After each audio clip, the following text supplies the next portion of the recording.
The first thing everyone noticed was the stove. It sat there like a mistake that refused to apologize, jammed against the coldest wall of the cabin, right beneath a narrow window, where mountain wind screamed through the cracks like an angry animal. Anyone who knew even the basics of survival shook their head the moment they saw it. A stove placed there would bleed heat straight outside. Smoke would backdraft. Condensation would rot the logs. In winter it could turn deadly. And yet, that's exactly where Elias Crow put it. People said Elias was stubborn. Others said he was losing his edge after 30 winters alone in the high country. A few whispered something harsher, that isolation had finally bent his mind in the wrong direction. Elias didn't argue. He never did. He just kept building. The cabin sat high above the tree line, tucked into a granite bowl where avalanches sometimes roared like freight trains in the distance. Elias had chosen the place decades ago, back when his beard was more brown than white, and his hands didn't ache before storms. He'd trapped, hunted, and lived through winters that snapped trees like matchsticks. He knew cold the way sailors know the sea. That's why the stove placement bothered everyone so much. When his nearest neighbor, a ranger who snowmobiled up once a month, finally asked him about it, Elias just smiled and said, "It's where it needs to be." That was it. No explanation. The ranger laughed it off, but the laughter didn't sit right. You don't laugh easily at a man who survived alone in the mountains, longer than most people keep careers. Winter came early that year. The first storm rolled in like a wall of white, burying the trail markers and swallowing sound. Elias watched it from his window, feeding the stove with slow, deliberate movements. Flames licked the iron belly, warm and steady. Outside, the temperature dropped fast, 20 below, then 30. Inside, the cabin stayed calm. Not warm, calm. That detail mattered more than anyone realized. As the storm deepened, something strange happened. The wind didn't howl through the cabin like it used to. The usual whistling gaps near the door stayed quiet. The air inside felt heavier still. Elias sat back, eyes half closed, listening, not to the storm, but to the cabin itself. Wood talks if you know how to hear it. 3 days into the storm, the ranger tried to reach him by radio. Nothing. On the 4th day, a search team was put on standby. The mountain had already taken 2 hikers that season. By day 5, they decided to go up. It took them nearly 8 hours to fight through snowdrifts that reached chest height.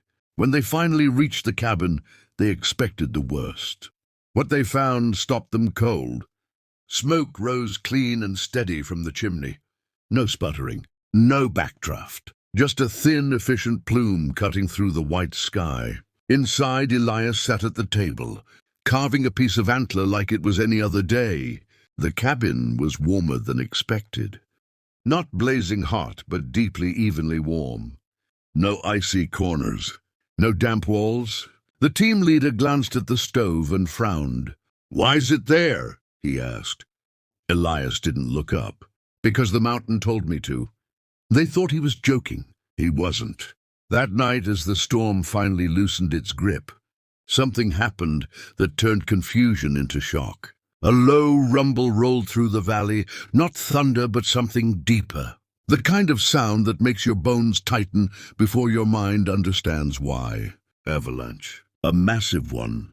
The slope above the cabin gave way, sending tons of snow, ice, and rock roaring downward with unstoppable force. Trees snapped. Boulders bounced like pebbles. The search team barely had time to react, but the cabin didn't collapse. The avalanche slammed into it, snow piling against the walls, pressing hard, especially against the side where the stove sat. That's when the wrong placement became the only reason anyone lived. The heat from the stove, positioned against that outer wall, melted the snow just enough to create a dense, compacted shell instead of loose buildup.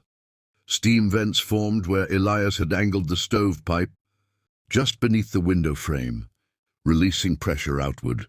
The wall didn't bow. It held. Inside, the temperature dropped slightly, but evenly. No sudden shock. No flash freezing. No carbon monoxide buildup.